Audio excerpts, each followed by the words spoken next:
I've got a notice on my computer that we're streaming live. Are we ready to go?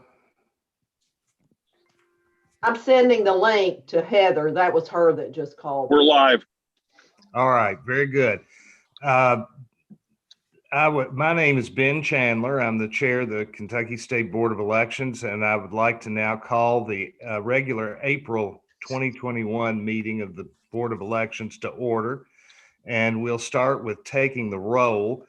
I will go by the faces that I see in the Zoom feed in the order that I see them.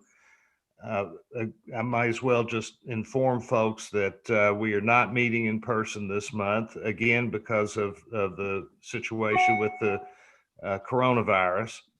We're all meeting remotely, and taking the folks as I see them in order. The first one is Corey Skolnick. Good morning, Corey. Morning, Mr. Chairman. Good morning, everyone else. Corey Skolnick, member, Jefferson County.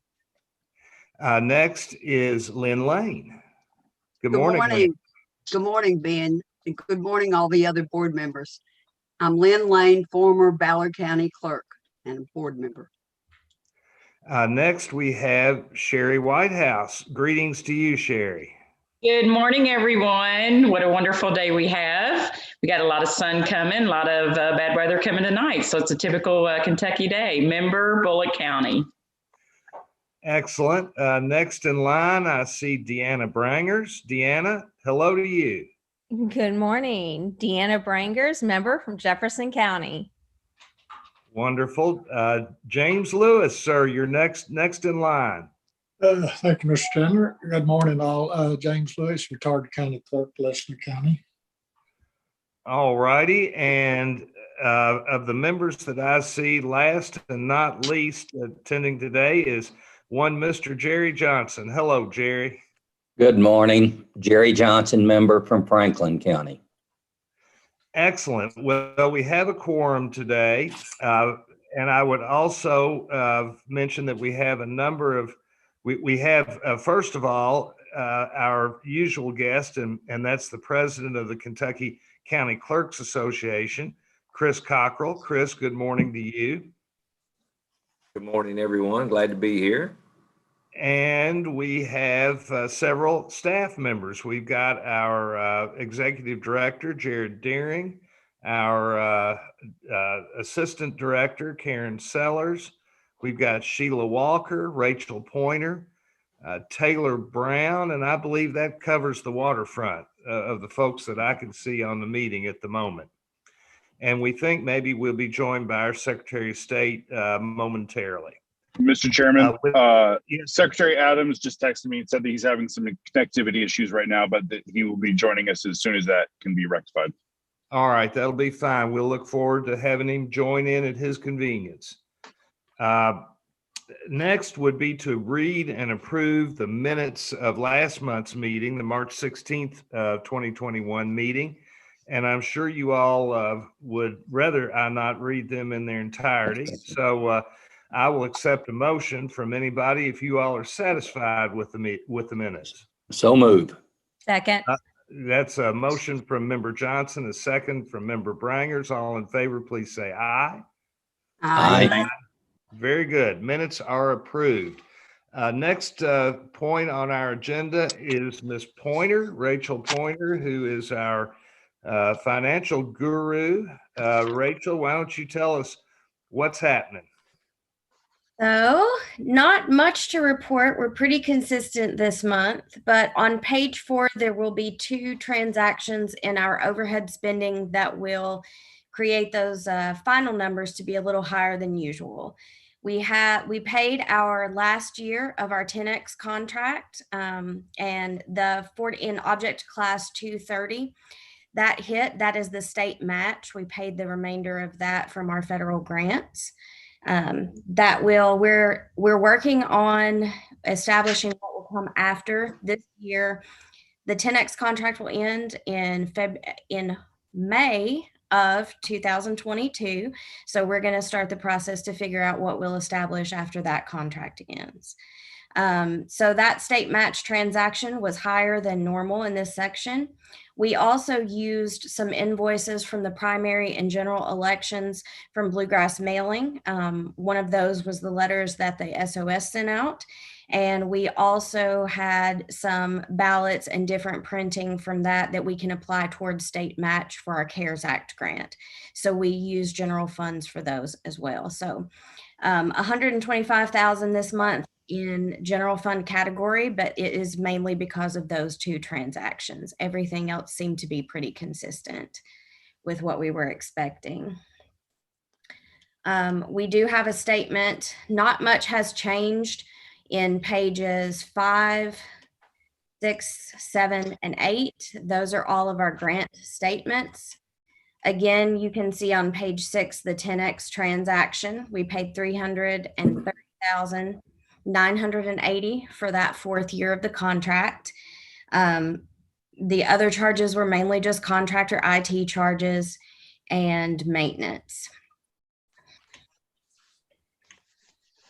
I did change up the layout on page 9. We were looking at transaction by transaction, but those were getting pretty lengthy in these categories for CARES Act grants. So I changed that to categories of spending for you, but if you do want individual transaction breakdowns, just let me know and I can get that to you. Right now, we have spent $5,800,000 in the CARES Act grant that was awarded to us by the Election Assistance Commission. The state match required for that is going to be $1.1 million. We have about, after paying the 2 invoices that we previously discussed, we are owing right now about $37,000 in state match. So we're planned to have that completely taken care of by the end of this fiscal year. Those numbers are going to fluctuate a little bit more because we are still receiving unused CARES Act funding from the counties.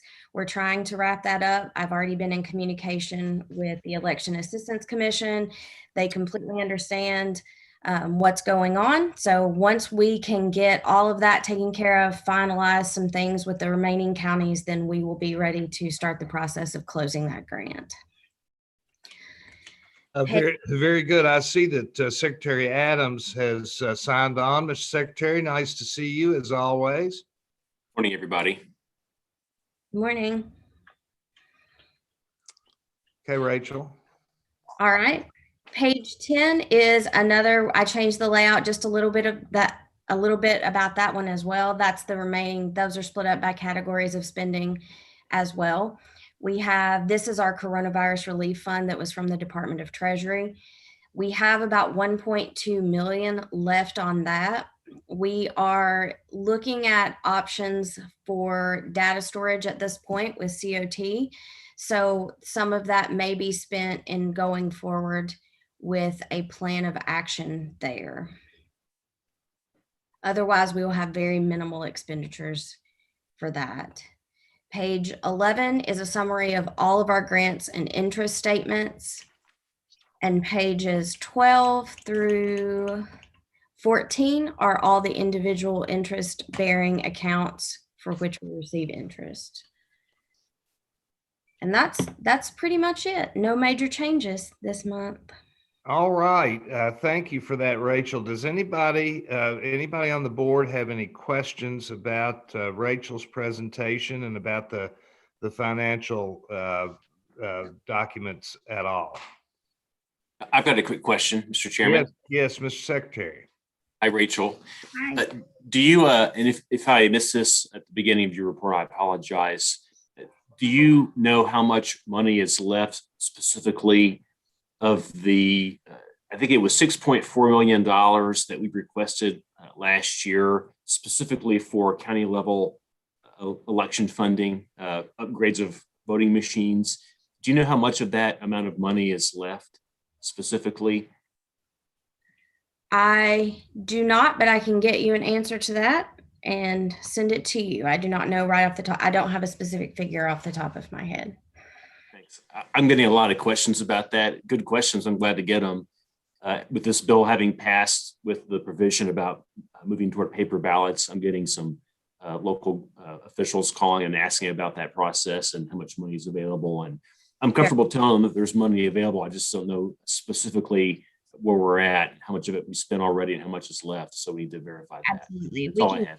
We can get you specific figures for that. No problem.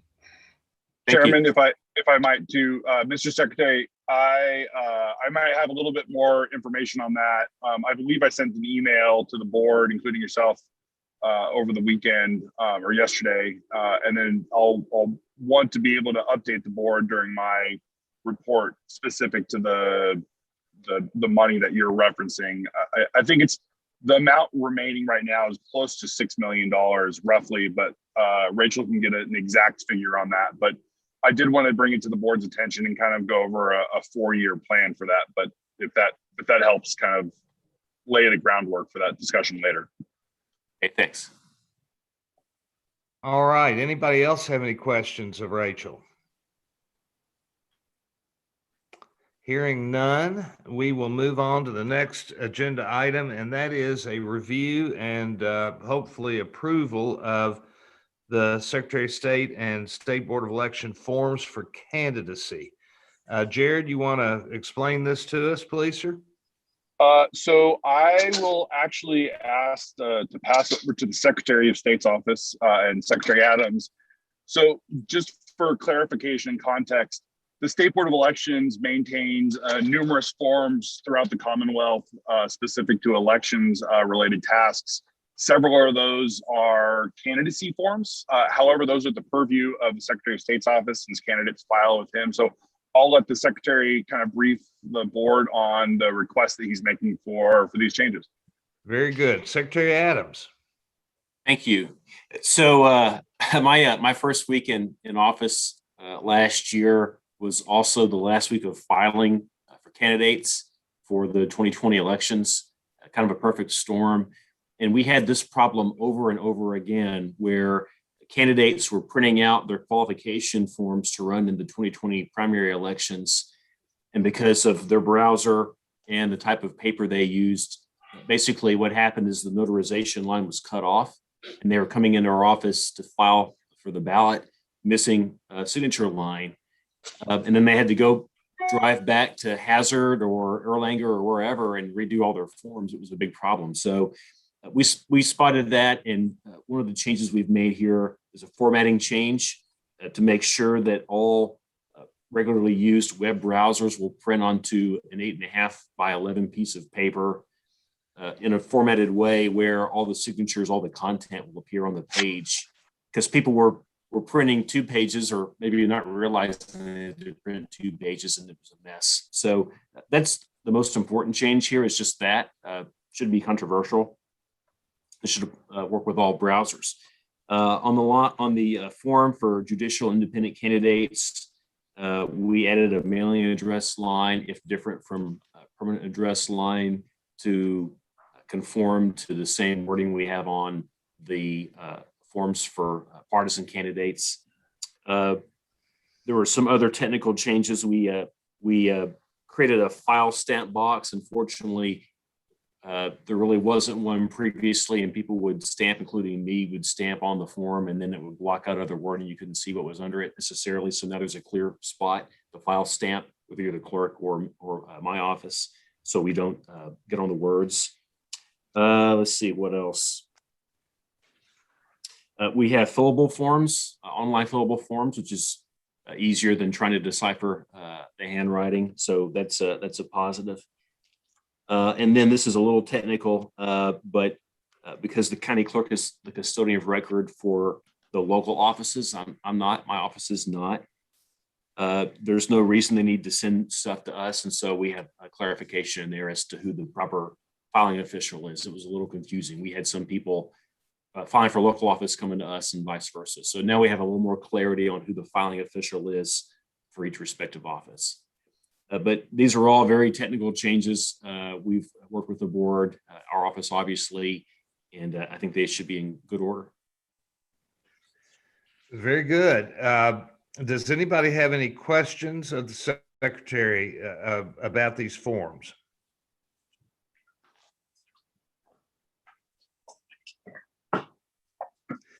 All right. Hearing none, I guess we move to approve these forms. That's what you'd like us to do, correct, Mr. Secretary? Yes, please. Thank you. All right, I will accept a motion if anybody'd like to make one to approve these forms.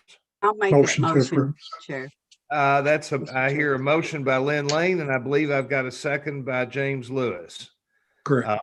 All in favor, please say aye. Aye. Aye. Very good. Forms are approved.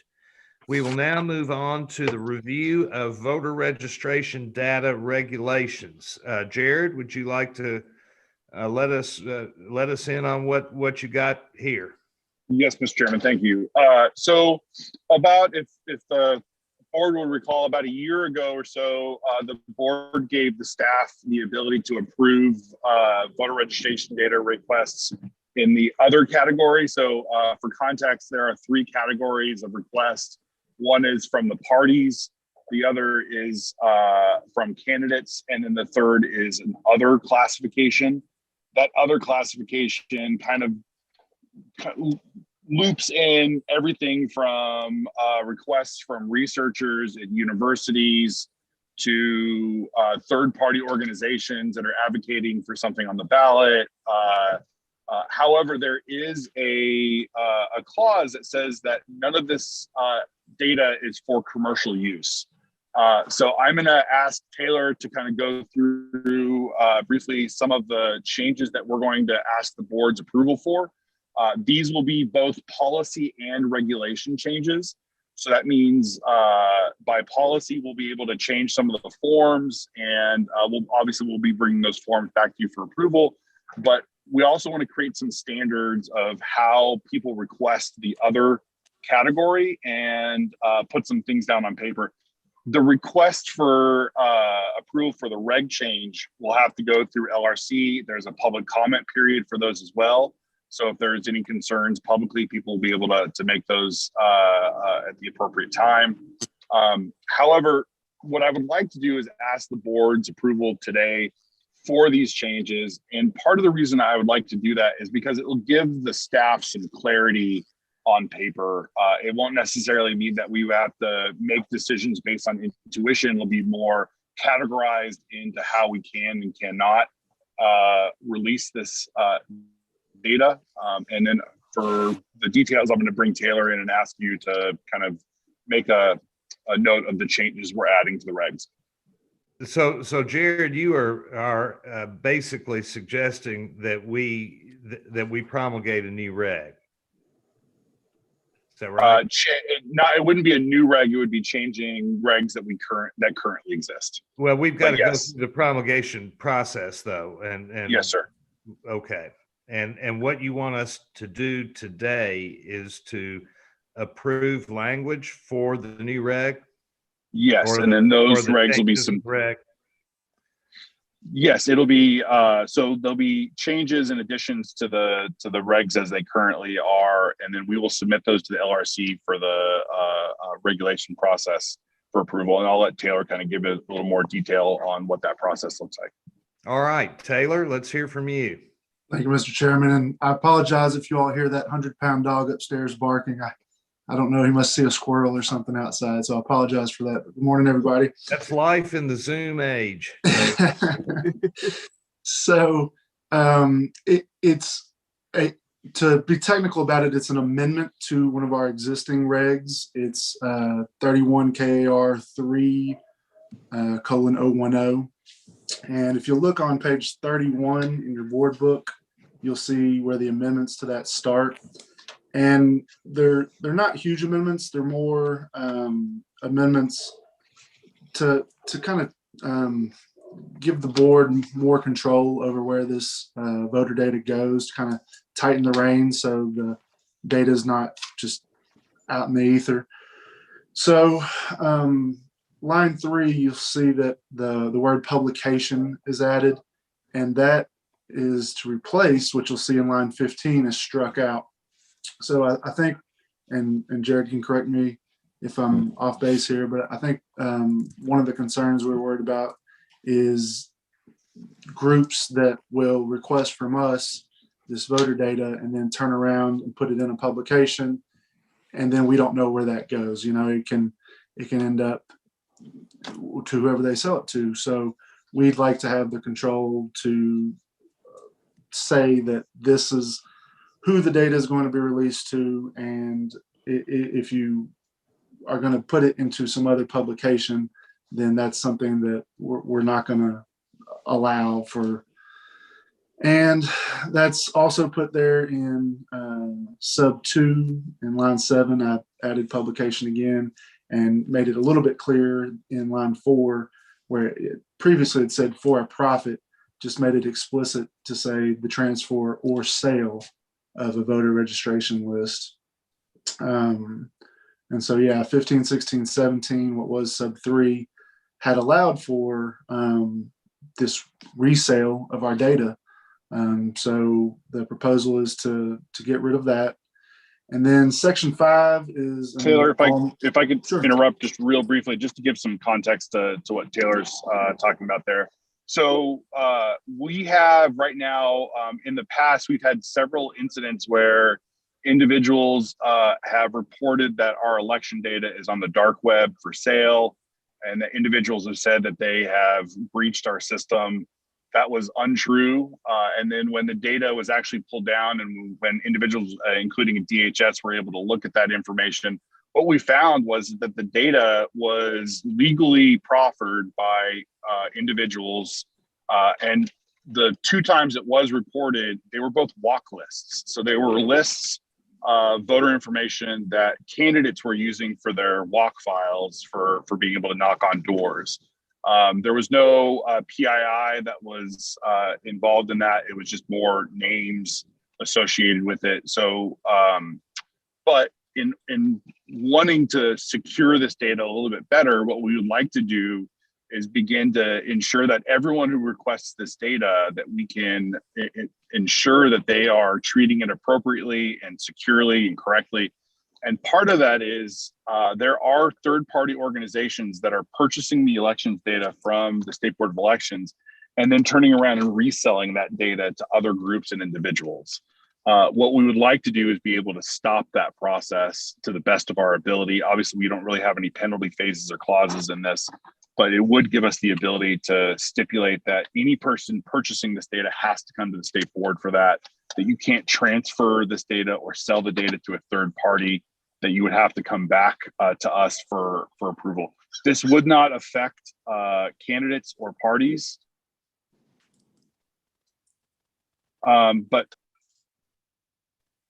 rather third-party organizations that are taking this data and then re-aggregating it into some other format and then selling that to other groups and candidates. So this wouldn't stop the parties or candidates from requesting or purchasing this data appropriately, but it would limit the amount of transfer of the data between parties. And that's what the intent of that part is.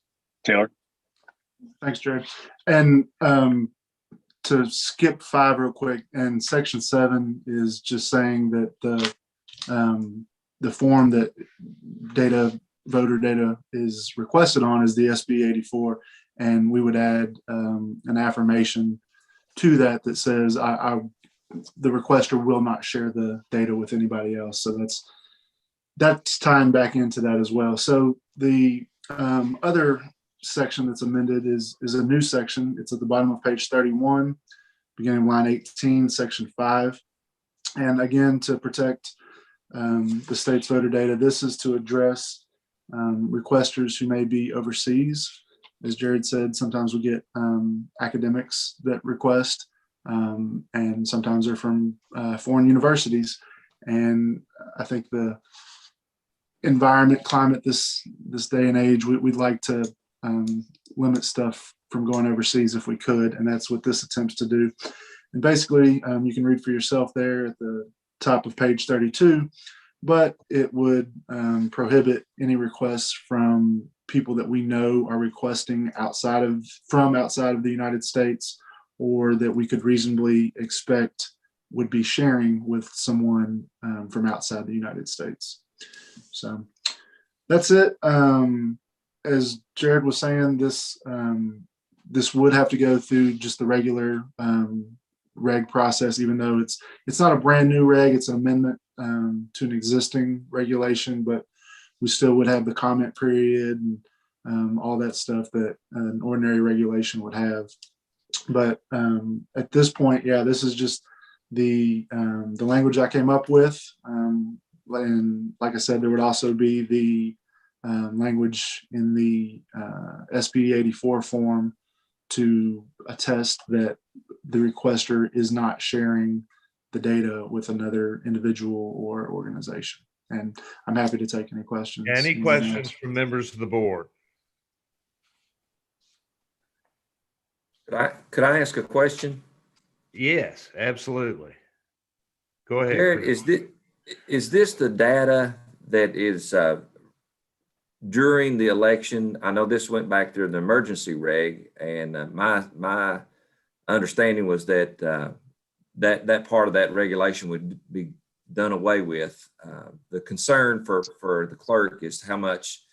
I know where you're going with this, Chris. Yeah, so this is different data than what you were. Sorry to cut you off. This is not the data that you're referring to. So this is and just for public understanding, the parties and candidates have the legal authority and ability to purchase elections data from the state board, and that includes the voter's name, their address, their party affiliation, their year of birth, and then also we provide their voter history. So how many times in the last 5 elections have they voted?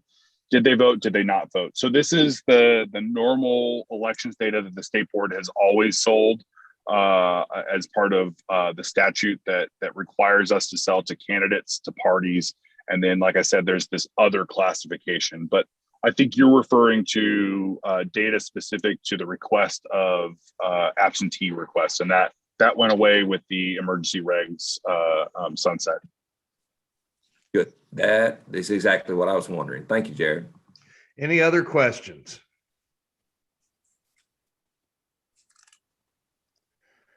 So what you're trying to do with this reg is to limit people from essentially making nefarious use of the data that we're required by law to provide to certain entities. Yes, that's correct. It's not only are we limiting its purchase from overseas and foreign actors, but we're also stipulating that individuals that are legally allowed to purchase this data cannot transfer it to another entity without our knowledge or approval. And we have just to be clear, there are no penalty provisions if somebody violates their agreement when they receive the information. That's correct. But I think while that would have to be a statutory change, this would allow us to make these rules, to notify the individuals that are purchasing this data. This is the requirements that we have. And that moving forward, if they violate those terms, we would have a good faith basis to be able to say, we're now going to deny you the purchase of this data because you violated our use policies. Anybody else want any further clarification about this before we vote on the reg language? All right, hearing none, I will accept a motion to approve the proposed language in these regs. So move. Motion by Member Johnson. Do we have a second? Second. Second by Member Brangers. All in favor, please say aye. Aye. Very good. On we go. I think that takes care of the enumerated items on the agenda today. And I believe the next item is giving the floor to Mr. Cockrell on behalf of the county clerks. Chris, you want to give us what you got? Sure, just give you a real quick update, and then I've got to jump off and go to fiscal court. Thank you for allowing me to join in today. Our Clerks Association had a training session last week, and just to bring before the board, we're getting ready to start a task force with Jared Deering and Trey Grayson, just for concerns about the gap between the mail-in ballot cutoff and then the gap between that and the early voting. So we're going to try to get some workarounds on some just of the minor details with House Bill 574. But other than that, everything is smooth sailing at the moment. Wonderful.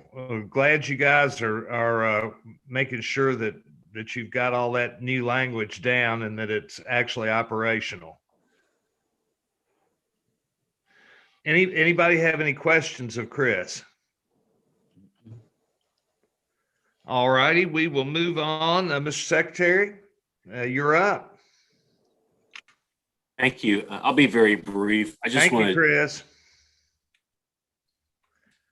I just want to add my own 2 cents to what Chris just said. I agree 100%.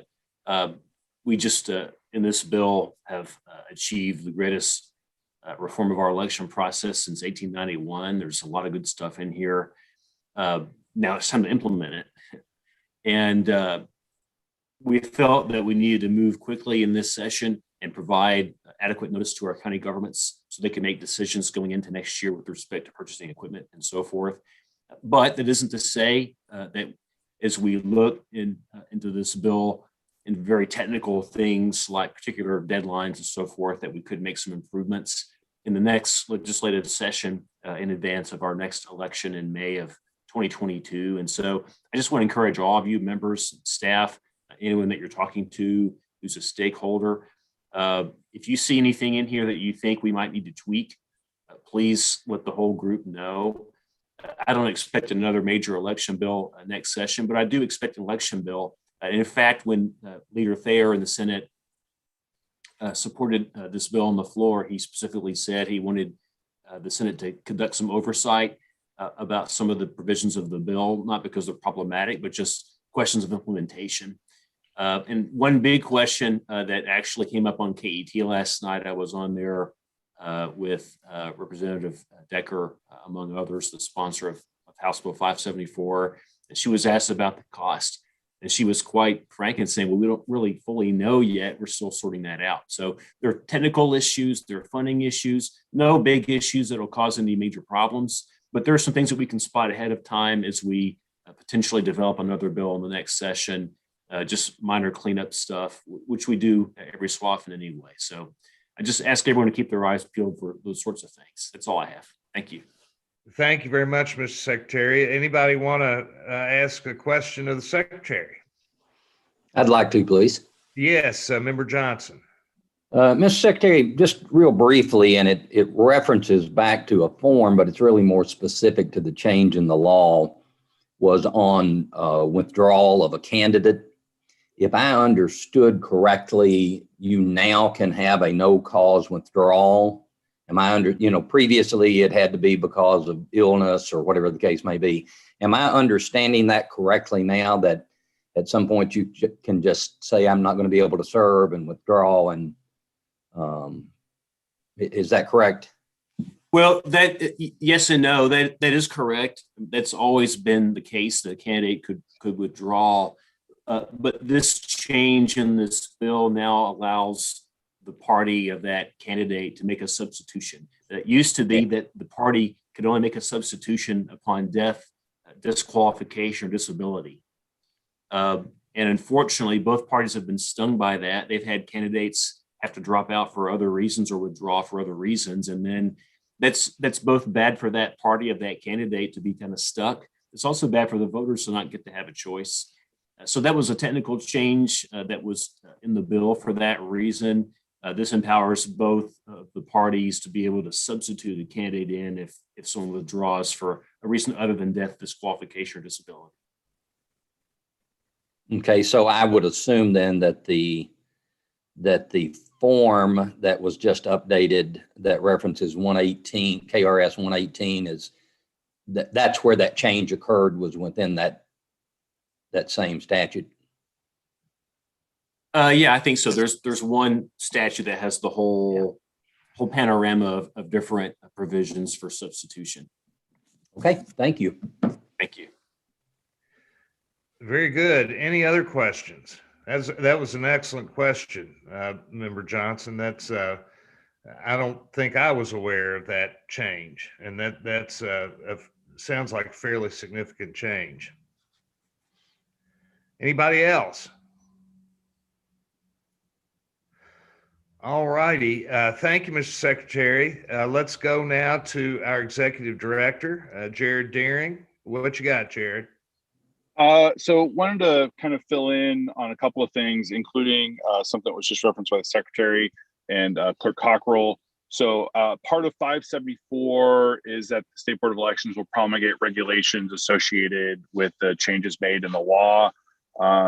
Taylor and myself are going to start that process, but then we're going to loop in the Secretary and the Clerk Association and work closely with them to start to put these things together for ultimate review and approval, both by the board and then ultimately the LRC process as well. So we'll communicate with you as that is ongoing and keep you up to date on that.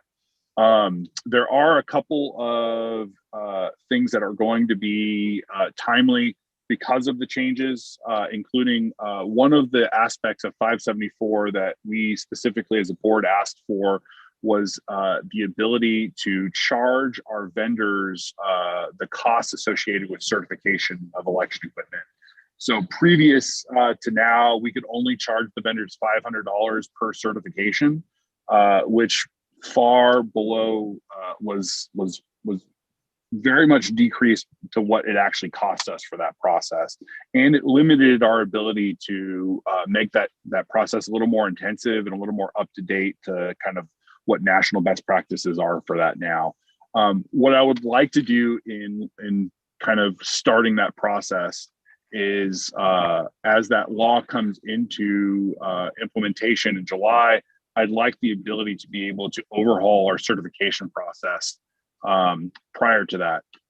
That being said, I would like to bring in an outside expert, someone that works with certification.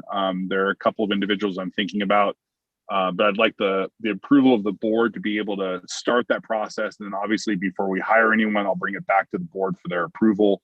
But I would like to hire some outside counsel because it is such a granular topic. It is very specific and detail oriented. And I want to make sure we get this right. Our current certification process is already robust. It does a really good job of ensuring that the equipment that we purchase and certify within the Commonwealth is secure and meets the standards both set by the Elections Assistance Commission at the federal level, but also the standards we've set forth at the state level.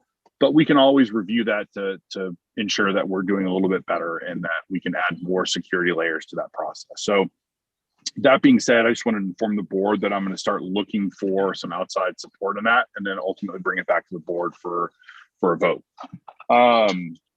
Several other things to bring to your attention. One is we had our HAVA grant, which came in, not our HAVA grant, but our audit came back for our HAVA grants. That grant audit came back with two findings. One was that we needed to segregate two of our accounts between funds. It was a minor finding. And then second was that we needed to tag and inventory all of our e-poll books.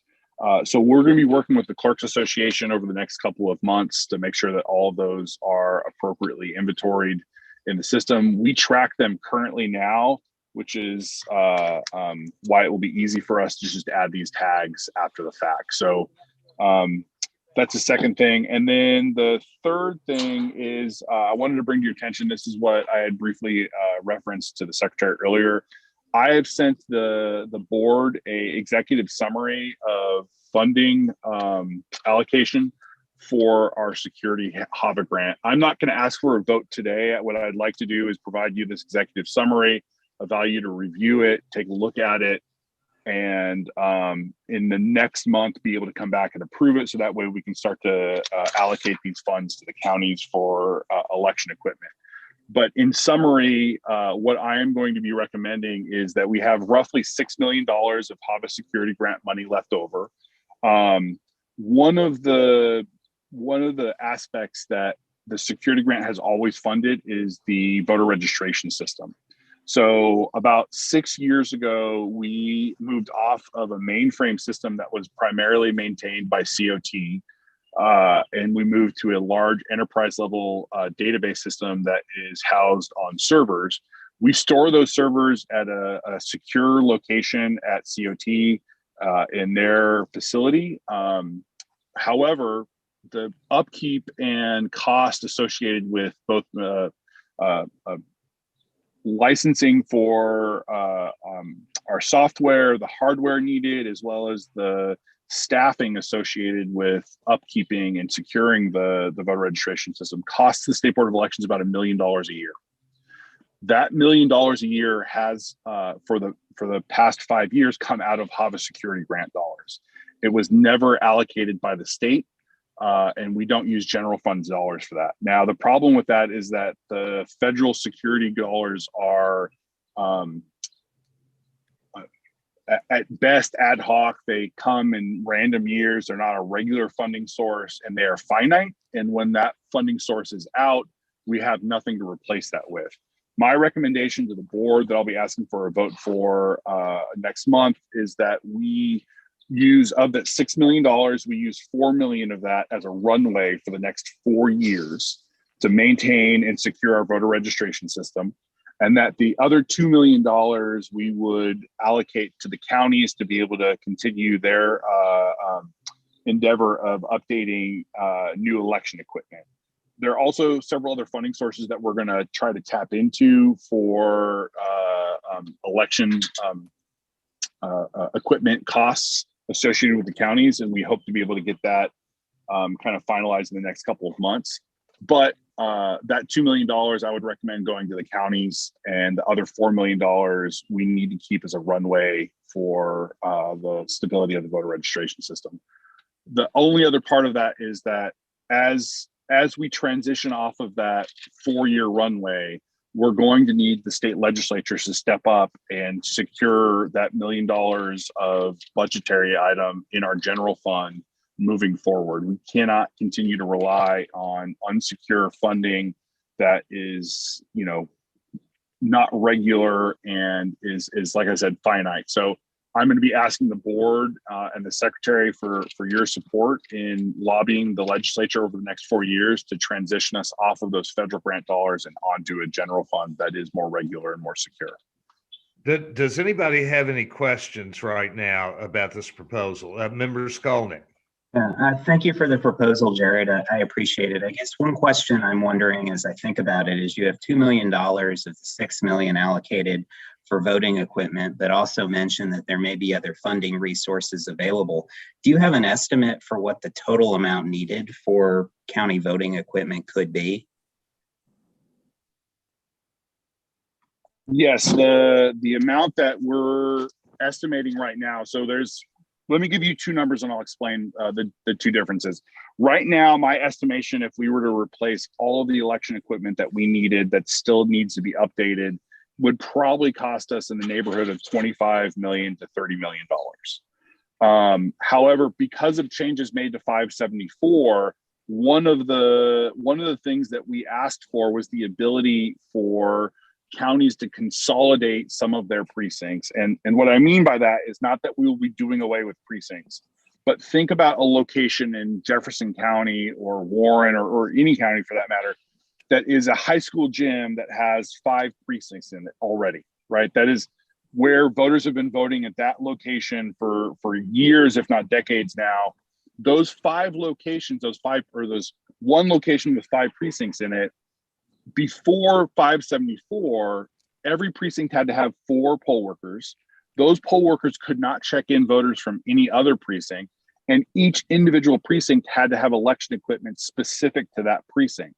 Now, over the years, vendors have created election equipment that will allow you to segregate ballots by precinct, even if it's one scanner doing that job. So there is some cost savings that we can implement moving forward with the consolidation of some of these voting locations. Not by doing away with precincts, but allowing the consolidation of that one location to use less equipment, less poll workers. There will be some cost savings there. If we implement 574 appropriately, my guess is that number probably comes down to something closer to $17 million.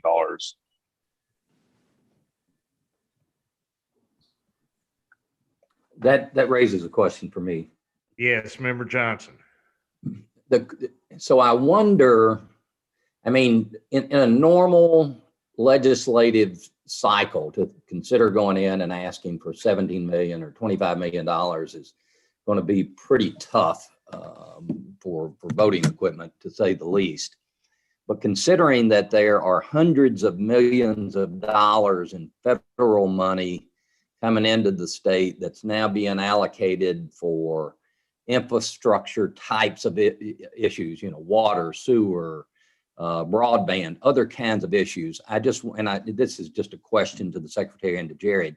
Is there some thought to perhaps raise this as an issue? I mean, it's certainly an infrastructure issue that could be eligible for some of that money. Don't know that it is, but if there's $1 billion yet to be spent of that money, it's certainly more likely to get a little bit of it than it is within a normal legislative session. So I just pose that as a potential talking point between the leaders to see if that might be something worth raising with the governor and with the legislature. I'll defer to the secretary on some of that, but I will say that was actually one of the funding sources. When I said there's also the potential for another secondary funding source, that was actually what I was referencing. And that's something that I was planning to reach out to the secretary and the governor about to determine, is there an ability for us to be able to use that? And there's actually 2 tranches of those funds. One tranche went to the state and the other went to the counties. Elections have a critical infrastructure designation by the federal government, which in my mind, you would think would make us eligible for some of those funds. So the hope here is to get some sort of clarification from a legal and federal perspective is, can the counties either use some of the funds that were allocated to the counties for infrastructure, and B, can the state issue some of those funds as well?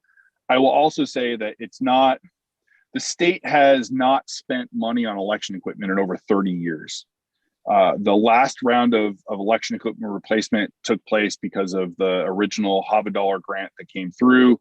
And the counties were able to completely upgrade and update all their equipment about 15 or 17 years ago based on that allocation of federal grant money. That being said, the grant money that we've received has definitely not paid for all of the costs associated with that replacement. That means that the counties are going to have to step up. It means that, and I am hopeful for this, that the state should step up and the General Assembly should allocate some funding to the counties for this process. But also, and I've talked to the counties about this, that the KCCA should be working with CAECO. CAECO is offering low interest financing over a 5-year period right now, which should allow some of the counties to bootstrap this larger purchase and not have it affect one budget cycle. That can spread that out over a number of years, but I'll defer to the secretary as well. I don't have much to add to that. Some we'll have to assess. I'll confess I don't have a staff able to go through these big federal bills and go through the minutia, but I'll probably be pretty deferential to the governor's budget director. They do have staff and resources like that. They've gone through this with a fine-tooth comb and reached a principled agreement with the legislature about spending the funds. My gut is probably not, but if these federal dollars then displace other state dollars that we can utilize, then I think that would work out just as well. The governor's done a really good job making state funds available to help us be able to get federal grants. He's really been great to work with on that front. So we'll assess it. We'll certainly work with them. We always have, and we'll see. Thank you. I've got a separate question / issue, Jared. I certainly support in principle what you're talking about.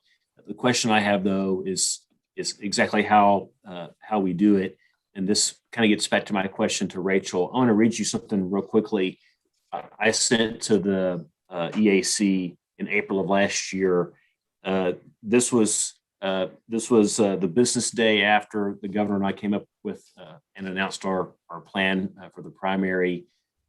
We knew we needed to very quickly get upgrades to county equipment so we could process absentee ballots. And so I won't read you the whole letter. I'll just read you one short paragraph. The Commonwealth of Kentucky shall utilize the entirety of the funds, $6.4 million, to upgrade the aging election equipment utilized by Kentucky counties. Many of the voting systems are over 15 years old and reaching end of life. These funds will assist the counties in upgrading their equipment so they offer a voter verified audit paper trail. So I want to be really careful here that I don't misrepresent something to the EAC with respect to how these funds that we have obtained based on this contingency then are utilized. And if we need to be creative with the accounting and spend out of one pot and save from another pot, that's perfectly fine. I just want to make sure that whatever funds that we've received from EAC for the specific purpose of upgrading county equipment, we don't put that toward upgrading state equipment. So either we're fine on that and we're all set, or I need to reapproach EAC and ask for some wiggle room. Chairman, if I might. Jared, I think you haven't, of course, presented any kind of a formal plan to us, and I assume you plan to do that at some point. It is. So I sent you the executive summary of how those funds would be allocated, but specific to the secretary's question, two parts. One, when you first sent that narrative letter to the EAC, obviously it was prior to the pandemic, but we had also now at this point we used CARES dollars proffered by the state in the amount I think roughly, and Rachel, you might be able to tell me the specific number offhand, but I want to say it was between 6.5 and $7 million of CARES Act dollars down to the counties for the upgrade of election equipment, specific to the counties that did not have equipment that was voter verified paper audit record compliant. So we've spent almost $7 million in those federal dollars down to the counties at that point. The EAC narrative is just that. It is the EAC wanting to know how, what is the plan that you expect to be able to spend this money in. I think that's something that can be changed and reallocated for. But obviously at your discretion. That's why today's meeting is not about me asking for an approval on anything. It's more of, I want to broach this topic, bring it to the board's attention, bring it to your attention. And then when you have very specific questions, we can come back with actual detail lines on the budget and show you exactly where this pot of money comes from and that pot comes from. But like I said earlier, the voter registration system has always been paid for with federal dollars. I think that was a mistake from the beginning, because it puts us in a position of, when those funds run out, what happens to the voter registration system? So like I said, we can build in right now a 4-year window that gives us the stability to ensure that that voter registration system is secure and stable over the next 4 years. But without those federal dollars, to be frank, I'm not sure how we pay for it, because it's just not in our general funds. To that point, the legislature actually cut our funds by $300,000 this fiscal year. I think their thought was that we didn't have an election and that we would need less money. Unfortunately, even during off years, we have still responsibilities that we have to maintain systems like the voter registration system. So the goal here would be to give the general legislature a period of time that we can work with them to slowly transition that, just like the counties being able to use CAECO to slowly pay for election equipment upgrades. My hope is by going to the General Assembly and saying, hey, we have 4 years, can you slowly cycle us off those federal dollars, that will be more successful in that endeavor. Yeah, and just to be clear, I'm not trying to object or torpedo the suggestion you have. I just want to make sure that we're compliant, and if we're inconsistent with what I told the EAC, then I need to qualify that to the EAC. Well, I think if I'm not mistaken, Jared, what you're saying is we obviously have a number of things that we've got to account for and systems that we've got to make work. One of the most important is the voter registration system. And somehow we've got to pay for its continual upkeep. And if the General Assembly is not going to give us any money, we've got to get it from somewhere. So that's essentially the problem that you're trying to address. And I would assume that if the General Assembly wanted to give us the money, we'd have a different discussion altogether. But it doesn't look like that's immediately in the cards. That's correct. And I think, to the secretary's point, I think today's meeting is not about an action item. It's more of notification to the larger problem that we're currently having. And I want to be able to make sure the secretary has the appropriate time to review this, that the board has the appropriate time to review this, and that we can come back as a group next month, hopefully, if that works for everyone, and kind of finalize some of these. So that way we can put this item down and have a clear path forward budgetarily. And there's nothing new about not having enough money. And we've got correct. Loads of requirements that are placed upon the election system in general. And what we're trying to do is we're trying to figure out how to meet those requirements with both state pots of money and federal pots of money. And sounds to me like we're going to need to have a robust discussion amongst the members of the board and the secretary about how to get that done not only with the money that's available to us now and that we think's available, but what we hope we might be able to get in the future and requests that we may need to make of the General Assembly in the future.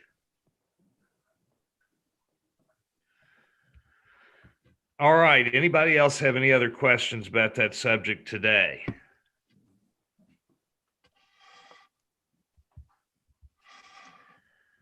I will take silence as a no and move on. Jared, are you done? Is that all that you need to talk about? Yes, sir. That will do it for today. I'm sure there's plenty of other things we can talk about, but I think that will cover us for today. All right. Very good. Other business? Do we have any other business that anybody wants to bring to the attention of the board? Okay. Hearing none, the next item is to confirm our next meeting. And unless anybody has an objection, it will be at the same time, 10 a.m. Eastern Time on May the 18th, 2021. I assume that suits everybody. And that's what we'll plan for. And with that, ladies and gentlemen, I will accept a motion to adjourn. So moved. Motion by member Lewis. Do I have a second? Second. Second by member Brangers. All in favor? Aye. Aye. Aye. Thank you all. Wonderful to see everybody, and we will see you next month, if not before. Thank you, everyone. Bye-bye. Appreciate it.